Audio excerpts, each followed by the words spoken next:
Olviden lo que creen saber sobre la selección de Portugal. Borren de su memoria las lágrimas de un joven cristiano en la final de 2004. Archiven la amarga decepción del Mundial de 2022.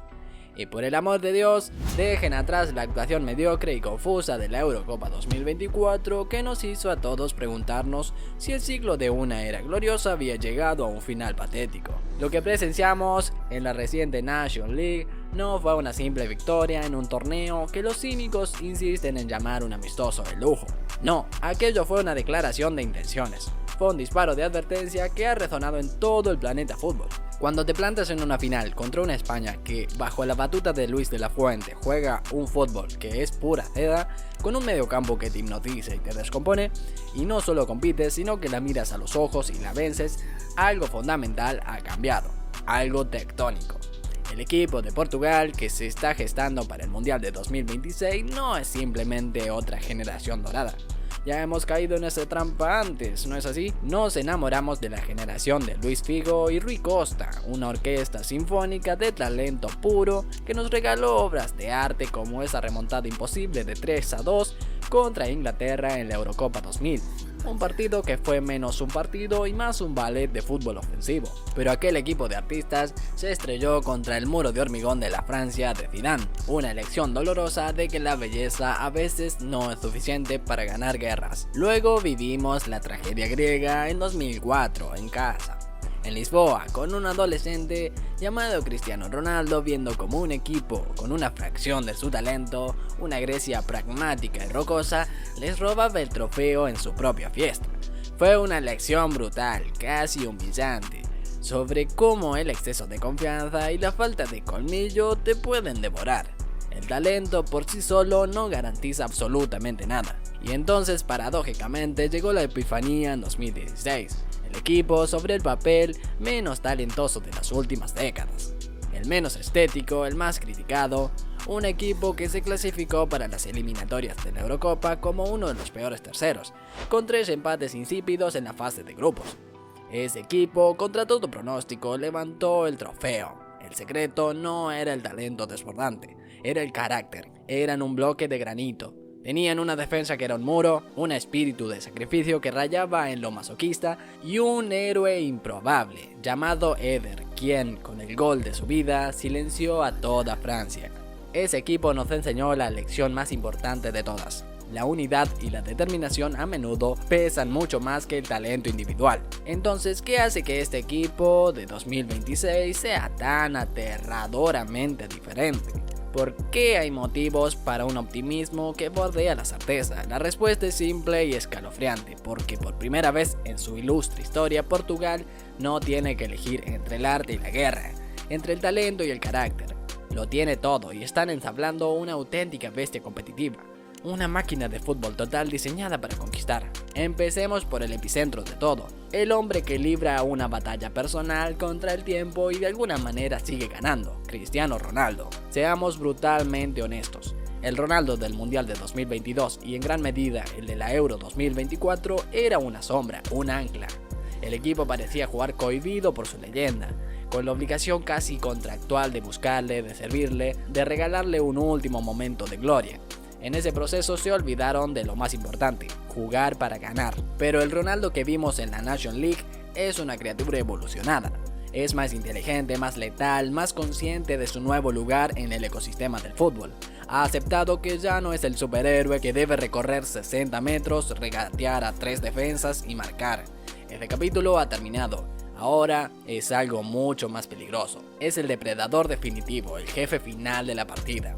El especialista. Sus 8 goles en el torneo, con apariciones decisivas en cuartos, semifinales y un gol del empate en la final contra España, son la prueba irrefutable de que su instinto asesino está más afilado que nunca. Contra España apenas participó en el juego, sus toques de balón fueron mínimos, pero cuando el balón llegó a sus pies en el área, el resultado fue el de siempre, gol. Se ha transformado en un finalizador puro, y eso es aterrador, porque el ejército que tiene detrás es, con diferencia, el mejor y más completo con el que jamás haya contado. Ya no es el sistema, es la culminación del sistema. Ahora hablemos del flanco izquierdo, una zona del campo que debería estar marcada en los mapas tácticos rivales con una seña de peligro biológico.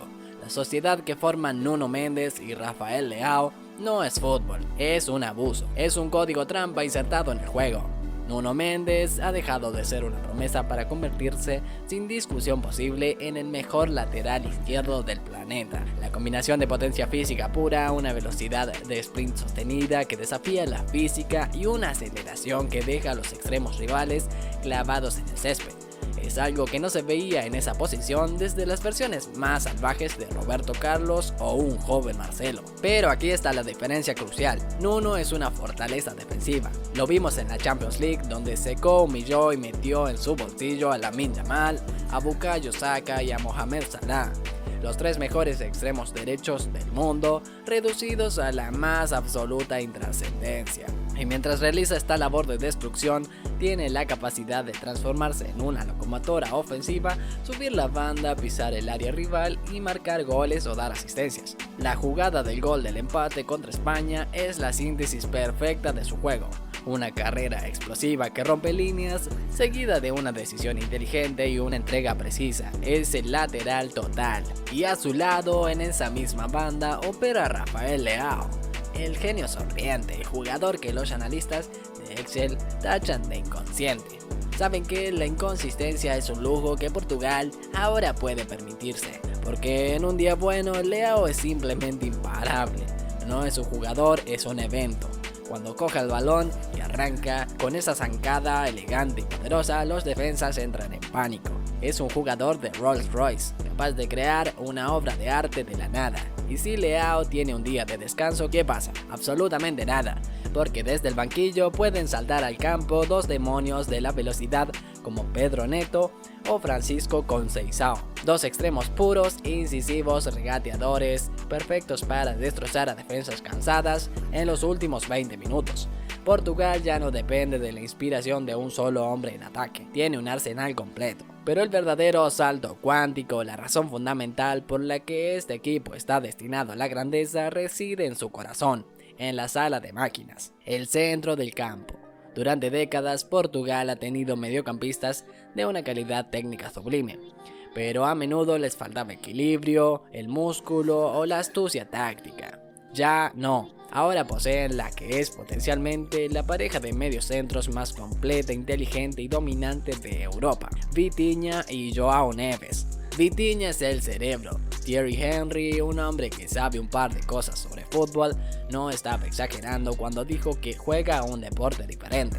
Ver a Vitinha es una clase magistral de inteligencia futbolística. Su posicionamiento es impecable, su capacidad para anticipar, para presionar en el momento justo y sobre todo para salir de la presión rival con una calma y una elegancia que rozan lo insultante es de otro planeta. Fue el motor silencioso del PSG que lo ganó todo. No necesita ser el más fuerte físicamente porque su cerebro procesa el juego a una velocidad superior. Es el metrónomo del equipo, sabe exactamente cuándo tiene que lanzar un pase vertical que desgarra a la defensa rival y cuándo tiene que poner el pie en el balón, dar un pase seguro y reiniciar el ataque. Es el jugador que le da sentido a la locura que le rodea. Y a su lado su cómplice en el crimen, João Neves, el corazón. Si Vitinha es la inteligencia cerebral, Neves es la intensidad visceral. Es un pitbull incansable con calidad técnica de un mediapunta.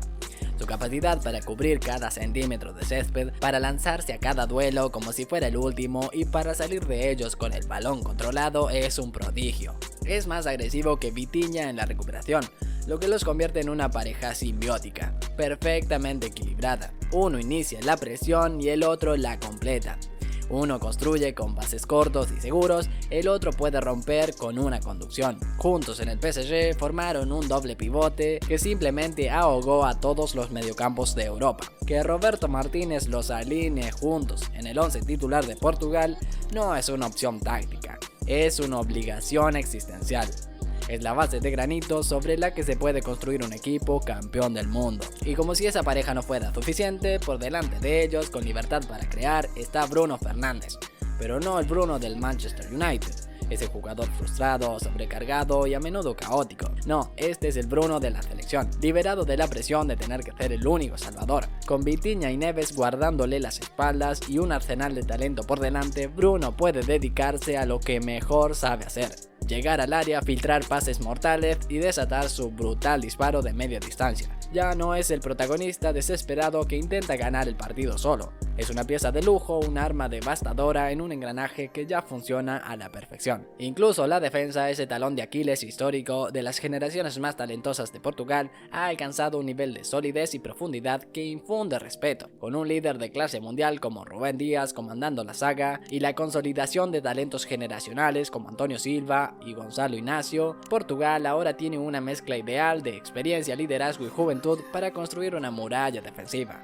Han pasado de tener centrales cumplidores a tener centrales de élite mundial. Y si esta vez Portugal no solo promete, sino que cumple, ¿está listo el mundo para ver a Cristiano levantar el mundial? Dale like, suscríbete y comenta tu predicción.